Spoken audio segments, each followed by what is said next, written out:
Welcome back to 3, 2, 1. Welcome back to Mock the Mock, where we take a look at someone else's mock draft. And I'm Mock it, giving you my views, thoughts, and opinions. And today, we're taking a look at the Goat House's 2-round mock draft post Matt Ryan trade. Yes, sirree, it's gonna be a good one. But what's crack-a-lackin'? It's your boy Broshmo, just in case you did not know so. Go ahead, become a bro and subscribe. Leave this video a thumbs up if you enjoy the content. As always, let me know what you think in the comment section below. Let's have that nice, beautiful football discourse, baby. Woo! Did it in song. Next time I'm gonna do an interpretive dance. But let's go ahead. Let's get into it. It's a 2-rounder. I want to give you my thoughts on it. I already watched the video. Kind of know what to expect. That way I don't also inaccurately portray his opinion. So let's do it. We're looking at the first 8. Aiden Hutchinson. It's kind of it's a 9. It's not really a talking point anymore. Everyone and their mom's going to be projecting Aiden Hutchinson to the Jags. And then Travon Walker, a real spicy one, to the Lions. Though we did, to be fair, he did this what was yesterday? Monday. And this was prior to Malik Willis's pro day. Now a lot of people are they're really going Malik Willis going to maybe Detroit, maybe Carolina. Detroit right now, the odds are, I think him and Malik Willis and Kyle Hamilton are the odds on favorite. They're tied. Don't quote me. Go check it out for yourself. Odds could have changed on that. But Travon Walker's interesting thought here because he's going to go pretty high. I think guarantees probably top 10 at this point just because of the upside, man. This guy tested out like a freak at 272. It was just nuts, insane. 2 for me feels a bit rich, but again, we'll see what we hear closer to the draft. Evan Neal, I think still makes sense because the right tackle spot is open. Laramie Tunsil's still in town, and Tyrus Howard is the left guard. For all intents and purposes, he's the left guard. He filled in at left tackle last year when there were injuries. Majority of the time he was playing left guard last year, like almost some would say triple amount of the time compared to his times he played tackle. So I don't know. I don't think they believe he's a tackle. So if they go Evan Neal here, I think that would make sense.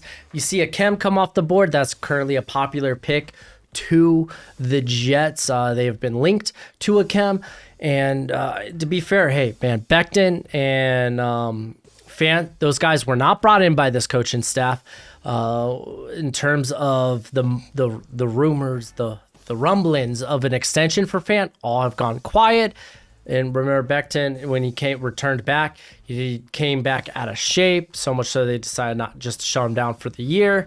It sounds like he's in better shape now, but now you're hearing his name kind of be put on the trading block. With how much that might be true, who knows? But I don't think it's that far-fetched to have it, Chem. If you're like, why would we get a tackle if he's not even going to start? Because he's probably going to start. There's something else going on there.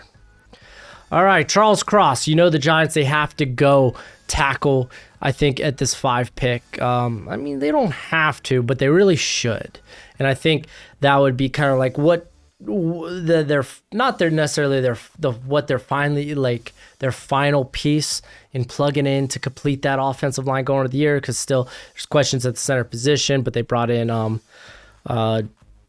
Falisano from the Bills, who DeBole's familiar with, as well as Mark Lewinsky, who is a guy that any team would happy to have if he is like the 5th best player on your offensive line. You know your offensive line's in good shape.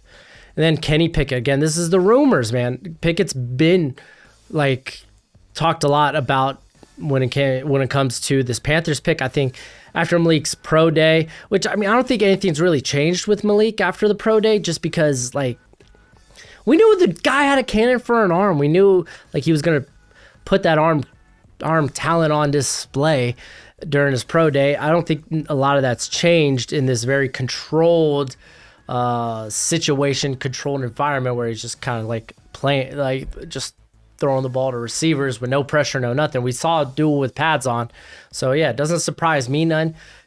So I really like, I don't know. It's hard for me like to get behind Kenny Pickett in the first round, at least this high. If a team's high on him, it's going to be a team that feels like they're a quarterback away. They just need someone who could successfully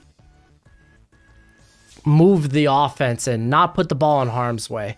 It's going to be that type of team, where Washington, I think, would be kind of like one in the run-in for that. But obviously, they went Carson Wentz. They went with that route.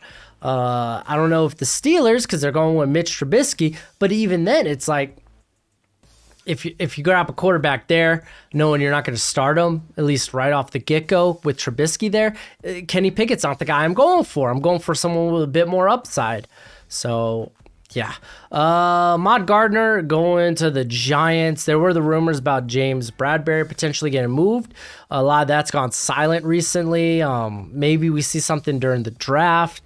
But with his contract, they don't restructure that. Going Sauce makes a ton of sense. And then here's Malik Willis going to Atlanta. And you know what? That's not a wild idea. That's not crazy. If the Panthers choose to maybe take best player available, because I don't think anyone's taking Kenny Pickett over Malik Willis. Then again, stranger things have happened. It is the NFL draft. But Arthur Smith, man, get a guy that's like, you know what? We got Mariota for now. Let us build this offense. And let's kind of like that. Let's develop this guy in the meantime. So I'm not opposed to it. I still think they probably maybe try to trade down and go receiver, but I think it's interesting. I think it's interesting, and I think it's plausible. Let's see how this next batch of picks goes. Matt Corral. Listen, Seahawks, they're not going quarterback. Am I saying completely off the table? No, I think maybe there's like a 20% shot. I think Seattle, they're going to just go ahead and try to build this team. They're in a rebuild.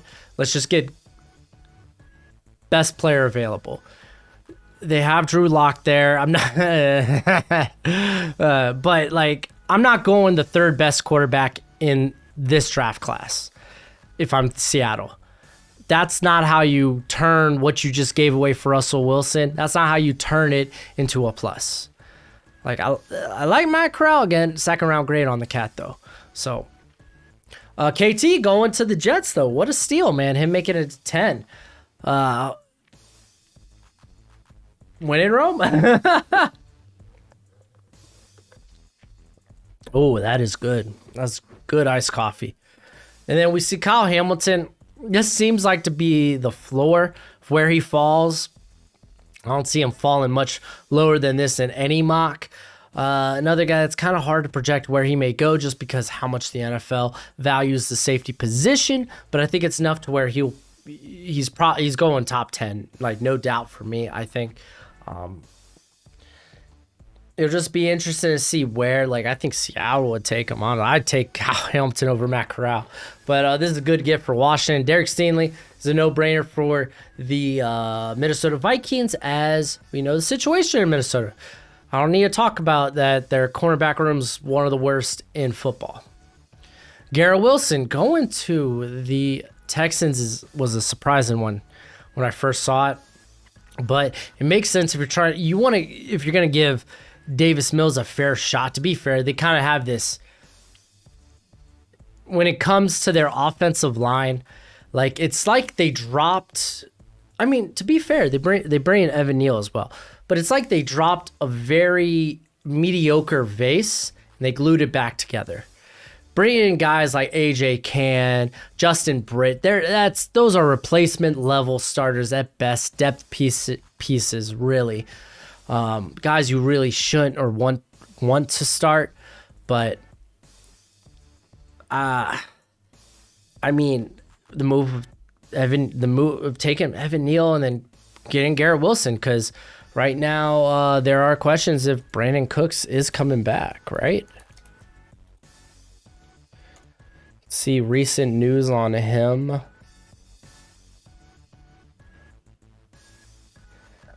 Like, it looks like there hasn't really been any Cooks trade rumors in the past like 3 weeks.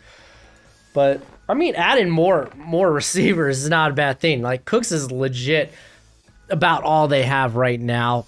As of course they do have Nico Collins, someone they could develop. But I think it's interesting that they go with a very offensive approach, surround the quarterback, get a fair answer of like Davis Mills. Like, what do we have here in Davis Mills? And will we be looking for a quarterback in next year's draft? I think that's fair. I like that. And then Jermaine Johnson going to the Ravens. They did fail to retain. After they seemingly signed Zadarius Smith, he decided to go to Minnesota. So Jermaine Johnson's a good pickup here. Devin Lloyd, Jordan Davis going to the Eagles with these back-to-back picks.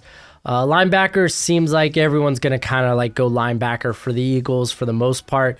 If you see a linebacker coming off the board early, it's typically to the Eagles. Jordan Davis, I think, is a very interesting pickup. Him and Javon Hargrave would have very similar roles, you would think. But he is a bit of a unicorn, so not to say you can't have him on the field at the same time. But keep in mind, Fletcher Cox and Milton Williams are still in that kind of like rotation there.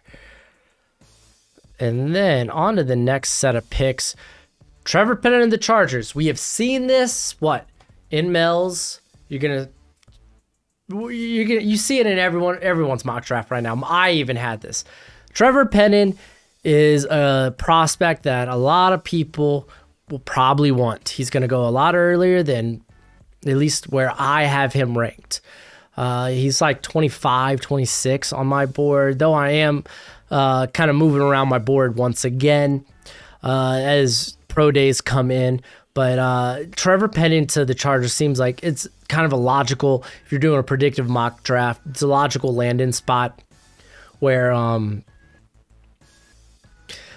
guy that, his play style kind of like, it's like, okay, you would probably want him in a gap scheme, gap blocking scheme, but like his agility, he showed it off there at the combine. Like, he's got the athleticism playing an outside zone blocking scheme, so that's not a problem. It's really getting his pass projection to be a bit better and be a bit more consistent. Chris Olave is a great addition to the Saints. Just get Michael Thomas a true number 2 next to him. Like, Chris Olave, he can. I think he can be a wide receiver 1 in the NFL, but for sure going to be a high end number 2. Here's Trent McDuffie. Forgot he was still on the board. Good pickup by the Eagles. I think he's a good scheme fit for Gannon's defense there. Then we got Desmond Ridder. So the Steelers still go quarterback. That's interesting to me. I like Desmond Ridder, which I wasn't saying that months ago, but I think he is kind of like, it's weird because things have got real quiet on him recently after the combine. Like, all that hype died down. Like, I feel like he's one of the more pro-ready prospects, and he's got much better. I would say he's got better arm talent than Pickett in terms of accuracy. Yeah, obviously, like Ridder from a throw-to-throw basis, Pickett's the guy, but Ridder just has that arm that can make special throws. I don't think Pickett does. So the ceiling's much higher with a guy like Pickett, or with a guy like Ridder. Excuse me, Jameson Williams. A lot of people are mocking him to the Patriots. There might be something there. I'm just gonna say that. So he is a bit of a different style, different flavor than what they currently have there in New England. So I do like that. I do like Jameson Williams still going like top 25, top 20.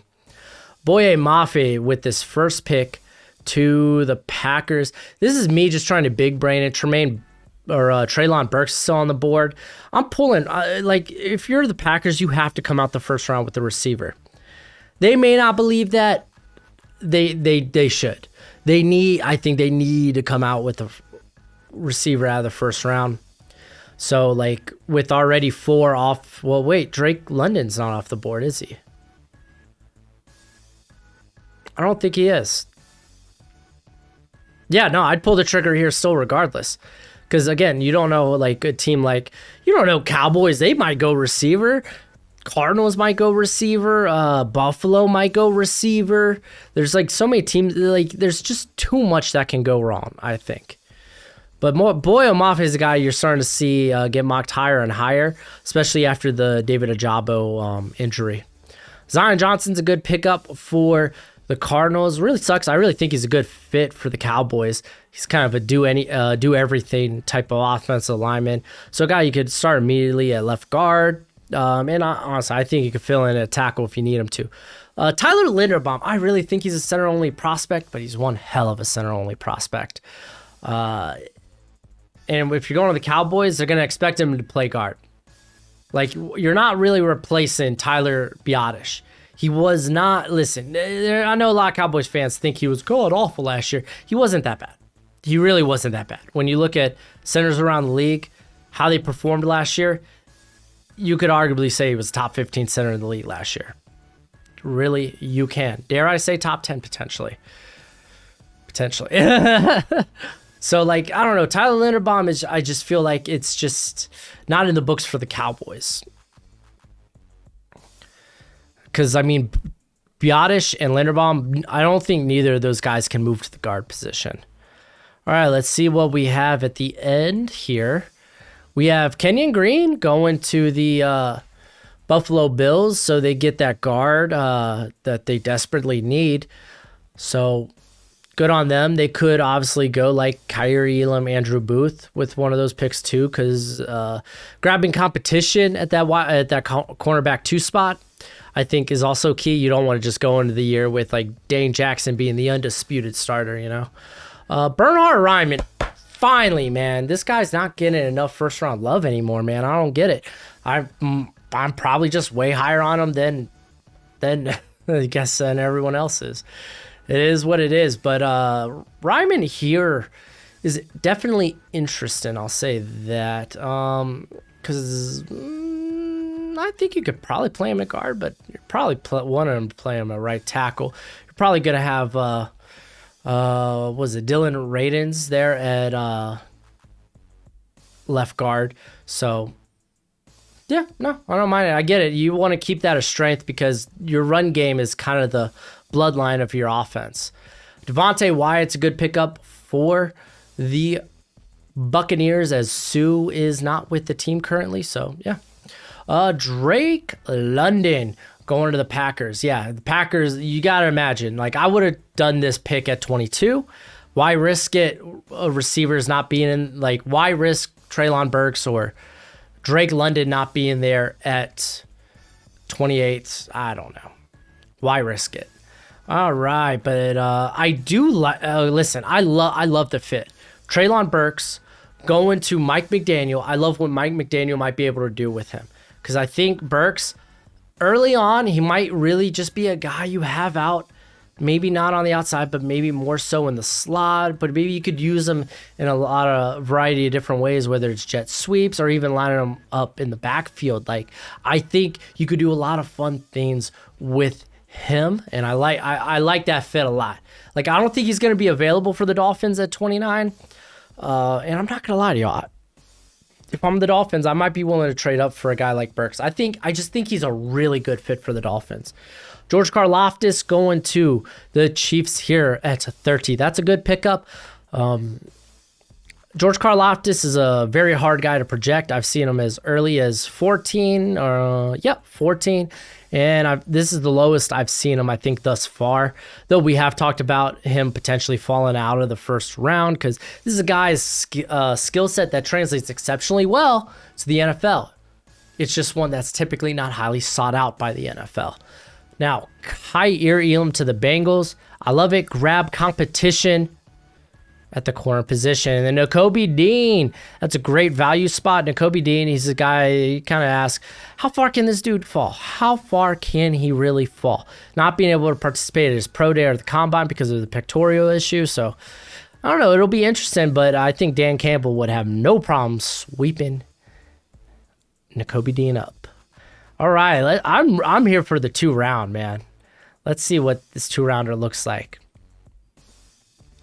All right, Christian Harris is actually the first player off the board in round 2 to the Jags. They do have a need at linebacker now with Miles Jack gone. Yeah, they brought in Foye Oluokun, but I more like Oluokun as like as a weak side linebacker opposed to like Christian Harris is a guy I think you could play at the mic.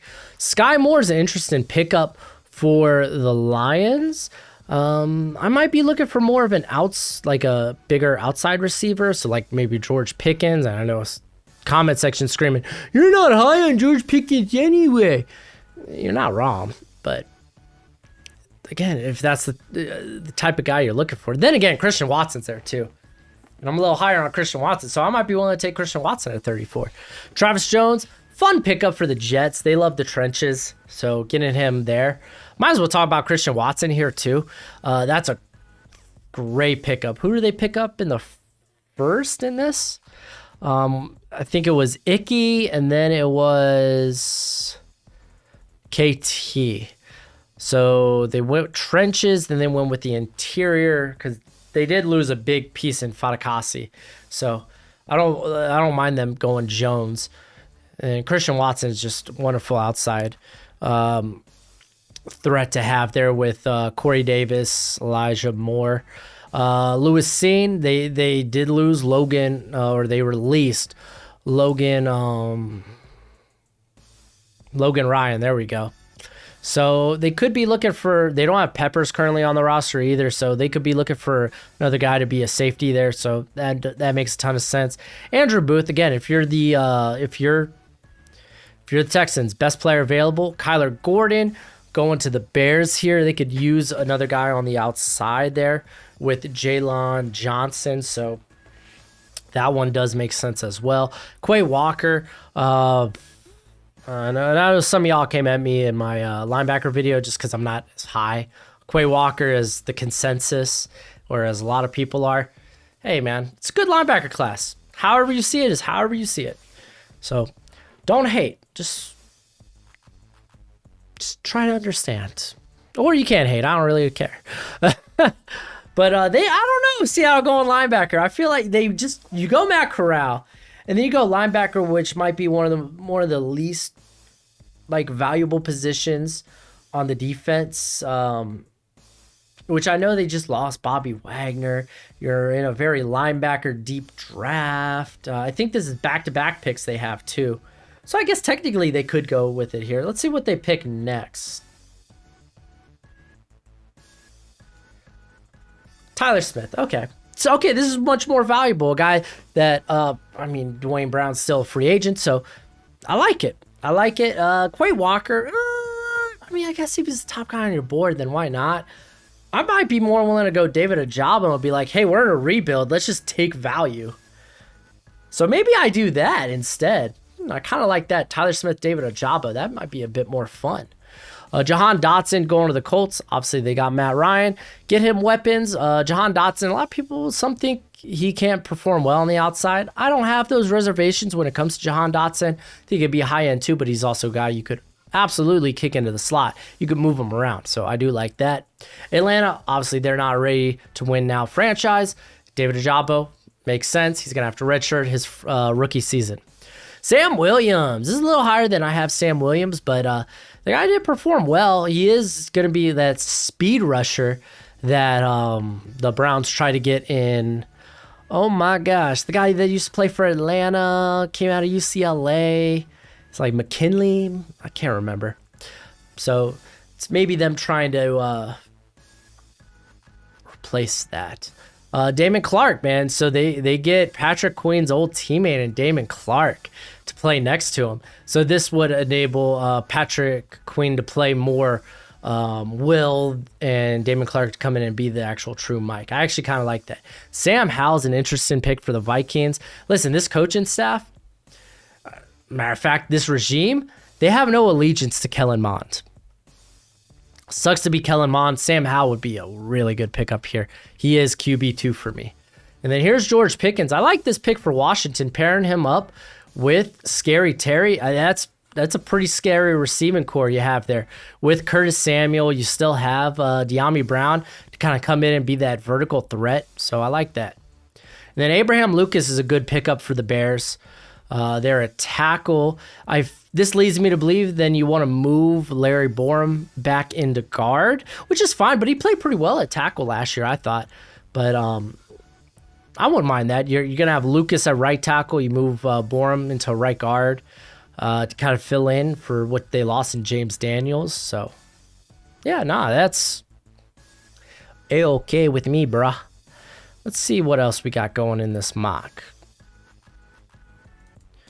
All right, Daxton Hill. This feels like a big fall for Daxton Hill at 49 being available, but hey, it's the draft. Good players fall. It'd be a good pickup for the Saints. I know that they just brought in Marcus May. They do have Malcolm Jenkins, but he's a bit up there in age, and there's rumors that Chauncey Gardner-Johnson is the guy to replace Malcolm Jenkins there in the box. So Daxton Hill, a guy that can play deep and play in the slot. I like that for the Saints. Shannon Tyndall to the Dolphins.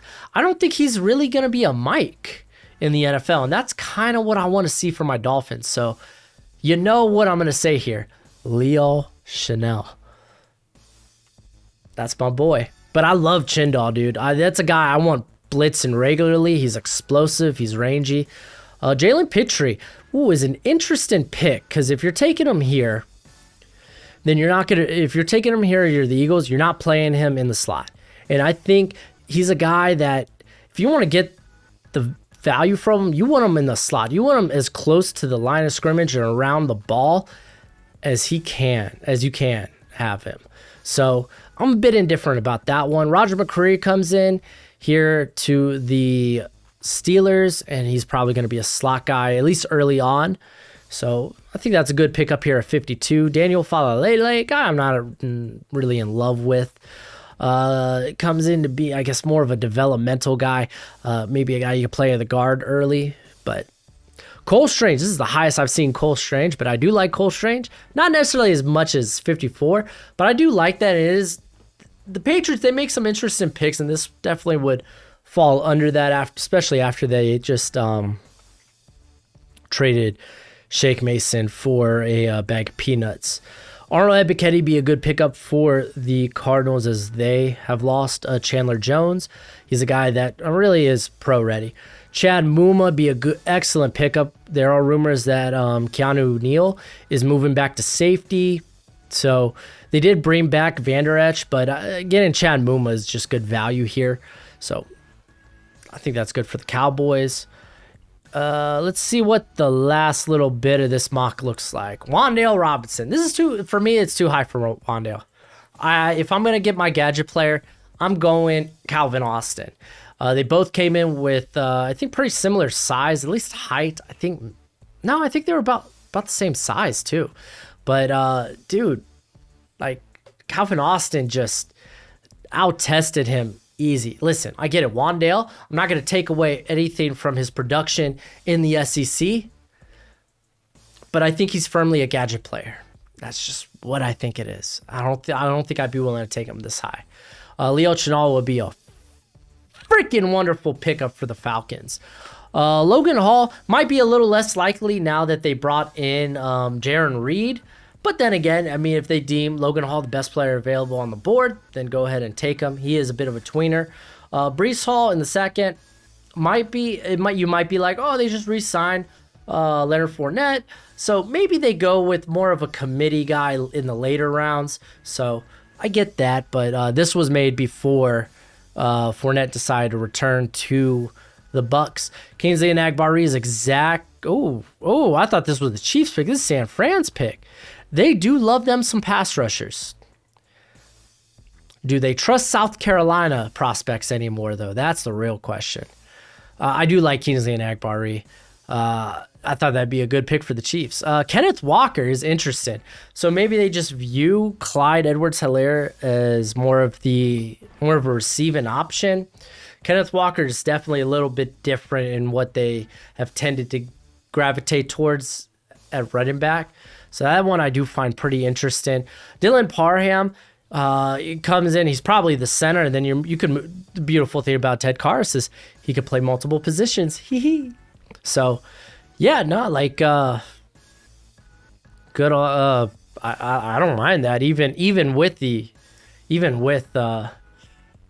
Karas, I kind of like that pick. I like Parham though.